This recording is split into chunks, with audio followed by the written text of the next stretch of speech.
Pizza Tower is a game made for speedrunning, with hundreds of runners working together coming up with exploits and skips. But while the average runner may see this as a fun challenge, others see new opportunities. Where some see 101% as the pinnacle of this game, others look to limit themselves to see what is truly possible. Which brings us to the minimum left and right percent speedrun, a run in which you press left and right as little as possible. Today, the run is complete and thriving, but back in its infancy, it didn't even exist yet. Through the work of a small dedicated team, totaling hundreds of hours of effort, we can see how the run got to where it is today.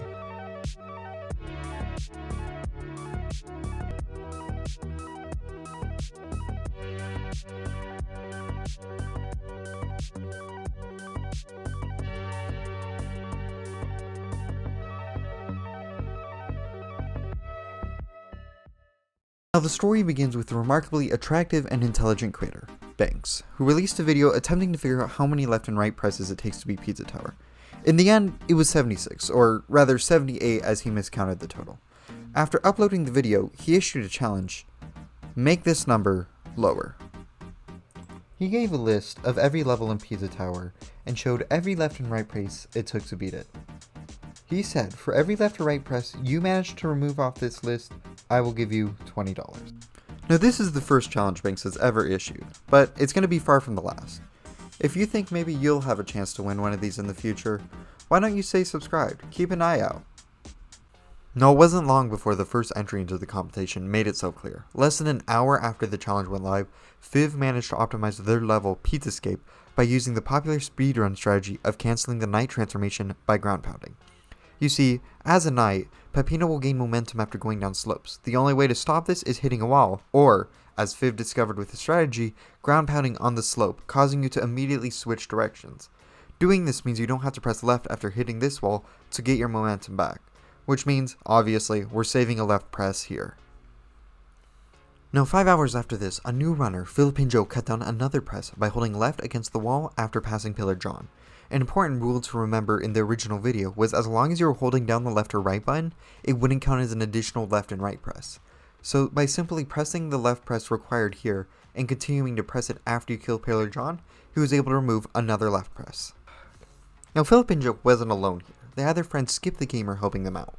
And Skip the Gamer managed to cut 2 more left and right presses in Ancient Cheese, discovering a trick with the Goblin Bomb that allowed you to skip this hole by throwing the bomb down the hole before pressing right. This cut down an entire right press. In addition to this, he also discovered something called the Goober Skip, where you can take this goblin and push it off the ledge, allowing you to skip the left press required for this section. Now Philip and Joe, deciding that their friend's run wasn't up to snuff, decided that they wanted to improve it a bit more. So they saw that this whole skip could possibly be done without any left and right presses at all. Using very precise timing and frame-perfect inputs, you're able to get the bomb down here and throw it at the rat before it explodes without pressing left or right at all. Now this strategy, while very safe and consistent as there's no left and right presses before this and it doesn't require any after, it still is a very tedious process, requiring 2 very hard and difficult processes to do. First, you have to grab the bomb from the left side.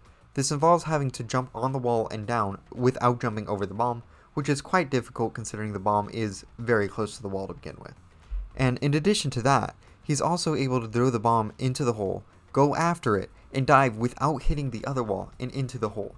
Doing all this together will allow you to get the bomb to kill this rat, but it is a very frame-perfect input, but there's not much stakes, as this skip can be repeated over and over again until you have it. Now while all of this was happening, something else was going on in the background.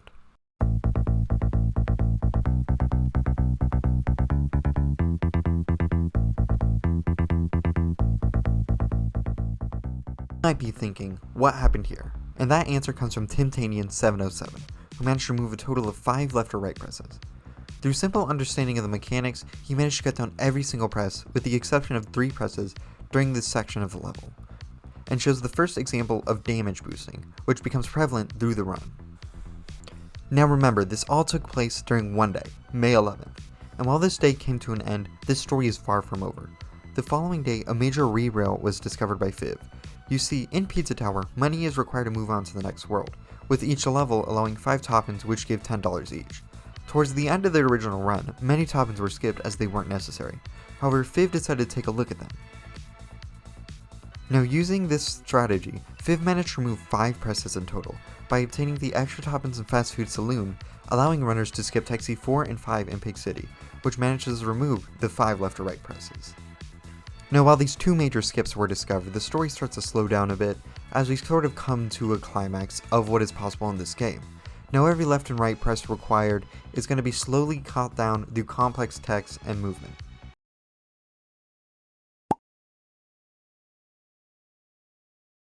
While this decrease may look dramatic, keep in mind this was over the course of a few days. This dramatic shift was from the tag team duo Skip and Filipinjo once again, who teamed up to destroy this level. The first 3 were saved through tight gameplay, simply playing the level better than the believed minimum, but they weren't done yet. Through damage boosting, they managed to cut down another 3 presses through start movement, in a strategy named pizza baiting. Filipinjo discovered you could bait these enemies to remove a transformation.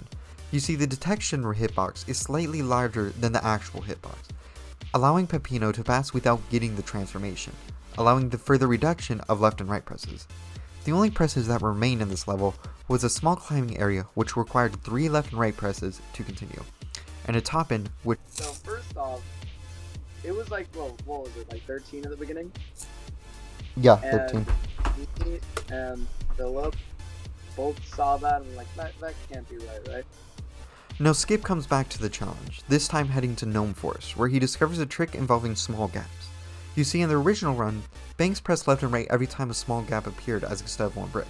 However, Skip managed to realize that using Gustavo's attack gives enough momentum to travel through all but the longest gaps, bringing Gnome Forest all the way down to 2 left or right presses. Now Tim's also here to help explain one of the biggest skips he managed to accomplish on his own. I had seen in any percent speedruns the strategy to jump off the guy who gives you the spicy chicken, like that enemy, to do a huge skip for one of the cave sections of Oregano Desert, and I thought that would be a great way to save left and right presses, and that ended up working out very well. So I thought that was cool. Still, Tim, however, was not done, only a few hours later removing another left or right press, and oh shit. The community agrees this level is shit for a variety of reasons, the most of which being Cheesy Pepino, which is where the skip was found. In a section where Cheesy Pepino has to climb this wall, there's an earlier section which Pepino needs to climb the hole up here. Tim discovered that if you hold left while climbing this hole, you can nullify the press later on in the same room. Now we reach the end of the run, Crumbling Tower of Pizza. While from the beginning it was believed that this level could have 2 presses removed, it took months of effort to finally show results. The sausage skip that was discovered back in Banks' video could be used here. However, it would take pure skill to accomplish it under the time limit. Would it be Tim? Skip? Filipinjo? It was Shlumpty. Shlumpty did it. This is the only contribution Shlumpty gave, and with the $40 he vanished, never to be seen again. Now with that, every major route skip has been located. The only thing that remained was rerouting. Now to beat Pizza Tower, Pepino must collect 87 toppings in total, out of which only 83 are available. Now 2 more skips were found, specifically to get an extra topping for free. Filipinjo discovered the oregano cow skip, which added an extra topping, while Skip discovered the skip, which was used to skip the part in Pig City where Brick skips up the wall, using clever, inconsistent platforming to collect the tomato for free. With the same trick, he also managed to remove an extra press in Pig City, bringing the level down to 1 press. Throughout the entire game, there's only 2 left and right presses that are required for toppings. You can choose any of the ones that require only 1 left or right press. However, the most common choice is the one in Pizzascape for the tomato, and one in Pig City for the cheese. You can change this however you want, however these are the ones most routers go with. Now the challenge is quickly running out of time. With only a few days remaining, it would be very hard for someone to pull off another skip, but the runner Jazzy managed to do it. You see, Jazzy is a late entry to the challenge, but before even knowing of the challenge, they managed to remove quite a few left and right presses from the original Banks video, making a full video on it. It was only after the video did they learn of the challenge, and while the improvements were redundant, they managed to discover a new tech, or Tim did, at the same time. The gym roll is a tech which allows you to travel in a direction while holding the opposite button by rolling. Using this tech in oh shit, if you hold the left button down at this point and hold it for the remainder of the level, you can save 1 left or right press, creating the hardest and most punishing skip in the entire game. It took Jazzy nearly 4 hours to pull off this skip. In a full run, rather than the segmented run Jazzy was doing, if you were to fail this skip, you would have to restart the entire run, as there is a required left and right press before this section. It would be so cool, like in my head, like, oh, what if I just like got this one, like the like one of the final ones, you know, like, yeah, it would have been like an achievement of mine. You know, I'm not like super crazy stuff, but I did think it would be like, oh shit, this would be really cool if I just managed to get this like on one of my favorite levels, and like I just got it, and I felt like oh fuck, I'm finally done with it, thank God. With that, the challenge came to an end. This was the final score, the final left or right total, over 50% reduction from the beginning. This was the culmination of hundreds of hours of work. But it was time for it all to come together. Banks, the creator of the challenge, made an effort to put this all together. Would he succeed? Well, the run speaks for itself. There was supposed to be a completed run here. I was supposed to have done the full run and put a small clip here showing everything I did to do it, but I wasn't able to. And I truly regret that. And unfortunately, on top of that, speedrun.com, or at least the Pizza Tower section of it, is not allowing the submission of new speedrunning categories. Due to that, unfortunately, this is not going to become an official category as I hoped it to be. And on top of that, I don't want to touch this game again. I love this game. It is obviously an important piece of my life, but I am simply done with this game. I still want a completed run to be done. I still want it to be proven, to show that this is possible.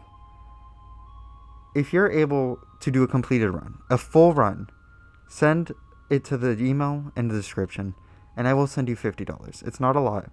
It's not as much as the last competition I had. But I guarantee it'll go to you. And I guarantee you will have the utmost respect from me. Because I wasn't able to do this. If you're able to, I really want to say good luck. And I hope someone out there is able to complete this challenge.